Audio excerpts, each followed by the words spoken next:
The UN Secretary-General, Antonio Guterres, has hailed a major new report on climate change as a survival guide for humanity. Climate scientists from the Intergovernmental Panel on Climate Change said that clean energy and technology can be exploited to avoid the growing climate disaster. But they also warned a key global temperature goal will probably be missed. They say the world is expected to warm above 1.5 degrees Celsius by the early 2030s. Secretary-General Antonio Guterres has been speaking at the launch of the IPCC report and said everyone needs to work together quickly to achieve the climate change goals. Today, I am presenting a plan to supercharge efforts to achieve this climate solidarity pact through an all-hands-on-deck acceleration agenda. It starts with parties immediately hitting the fast-forward button on their net zero deadlines to get to global net zero by 2050. Leaders of developed countries must commit to reaching net zero as close as possible to 2040, the limit they should all aim to respect. This can be done. Well, I'm joined now by our climate editor, Justin Rolat, who is in Interlaken. Justin, you and I have spoken about these kinds of reports before. What makes this one different and so important?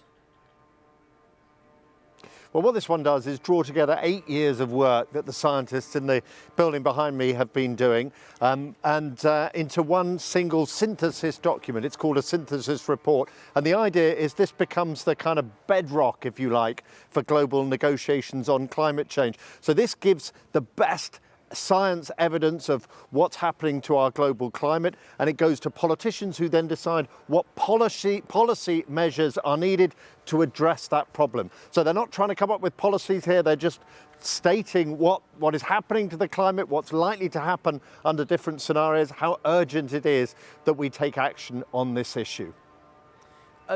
It's quite a stark point that it makes, that the world is likely to miss one of those key climate goals of avoiding a temperature rise of more than 1.5 degrees Celsius compared with pre-industrial levels.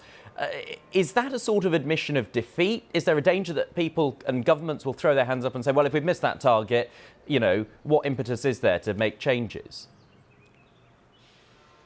I mean, they're quite careful in the way they describe this. They say under most scenarios, it is now likely that we will miss that 1.5 boundary that was regarded as the key target for keeping emissions within, keeping climate change, I should say, within avoiding the worst effects of climate change. What they do say, though, if we make really deep cuts in carbon dioxide emissions and develop technologies that can draw carbon dioxide, suck carbon dioxide from the atmosphere, we can bring temperatures back down to 1.5 degrees. So, I mean, I think essentially what they're saying is there is a window of opportunity to keep climate change within kind of manageable limits, but that window is rapidly being slammed closed. So, you know, it is a kind of moderated message. I don't think they'd say it's a failure. I mean, the scientists would say we simply are scientists. We study what's happening. It's not our job to succeed or fail on this. But yes, in terms of the global negotiations, it is disappointing, certainly,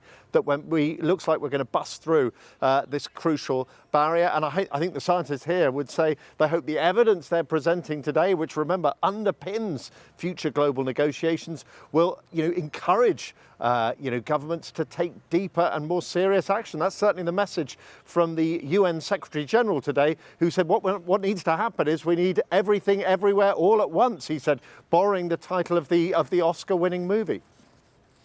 OK, Justin Rolat, our climate editor there for us in Interlaken, thank you very much indeed.